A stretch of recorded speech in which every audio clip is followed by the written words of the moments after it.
Welcome back to our channel. ఈరోజు నేను మినపప్పుతో క్రిస్పీగా చెక్కలు అయితే చేయబోతున్నాను. మినపప్పు ఒక గంట సేపు నానబెట్టుకోవాలి. కరివేపాకు, పచ్చిమిరపకాయలు, ఒక చిన్న అల్లం ముక్క, వీటన్నిటిని మిక్సీ పట్టేసుకోవాలి.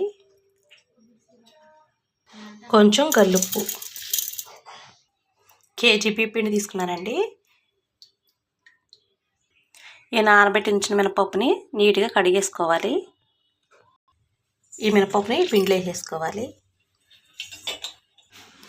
మిక్సీ పట్టుకుని ఈ మొత్తాన్ని పిండిలో వేసేసుకోవాలి.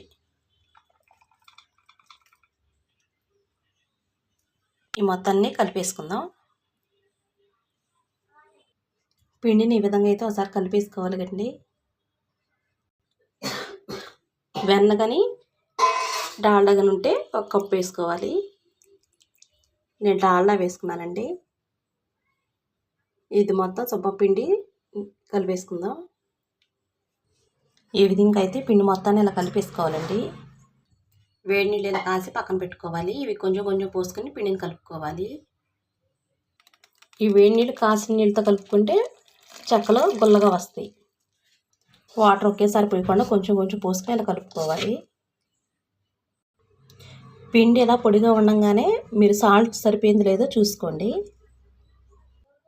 కొంచెం జీలకర్ర వేసుకుంటే ఫ్లేవర్ బాగుంటుంది.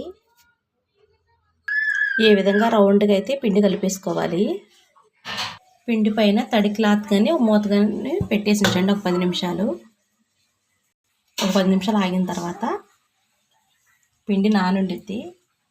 ఇలా కొంచెం కొంచెం పిండి అయితే తీసుకుని ఇలా ఉండలుగా అయితే చుట్టుకోవాలి. ఇలా కొన్ని వంటలు అయితే చేసి పెట్టేసుకోవాలి. నూనె ప్యాకెట్ని ఇలా కట్ చేసి ఉంచుకోవాలండి చిన్న చిన్న ముక్కలుగా. ఈ విధంగా ఒక వండ పెట్టి దానిపైన కట్ చేసి ఉంచిన ఇది వేసేసుకోవాలి. దీనిపైన ఇలా ప్లేట్ పెట్టేసి ఇలా ప్రెస్ చేసుకోవాలి. ఇలా ప్రెస్ చేసుకుంటే చక్కగా నీట్గా వచ్చేసిద్ది. అదిగోండి. దీన్ని తీసేసుకుని ఒక ప్లేట్లో పెట్టేసుకుందాం. ఈ విధంగా అయితే ప్రెస్ చేసుకోవాలి. నేనైతే ఇలా చేసుకున్నానండి. నూనె అయితే ఈ విధంగా బాగా కాగనివ్వాలండి. మనం చేసిన చెక్కలు ఒక్కోటి వేసుకోవాలి. ఈ విధంగా ఎన్ని పడుతుంది చూసుకుని వేసుకోవాలి. గరిటె వెంటనే పెట్టొద్దండి. ఈ విధంగా ఒక వైపున వేగిన తర్వాత ఇంకో వైపున పెట్టుకోవాలి. ఇలా మొత్తం వేగిన తర్వాత ఇలా తీసుకోవాలి. నేను మినపప్పు వేసుకుని చెక్కలు అయితే ఇలా చేసుకున్నానండి. నాకైతే బాగా వచ్చినాయి. ఆయిల్ కూడా పీల్చలేదు. చాలా బాగుంది. Thank you.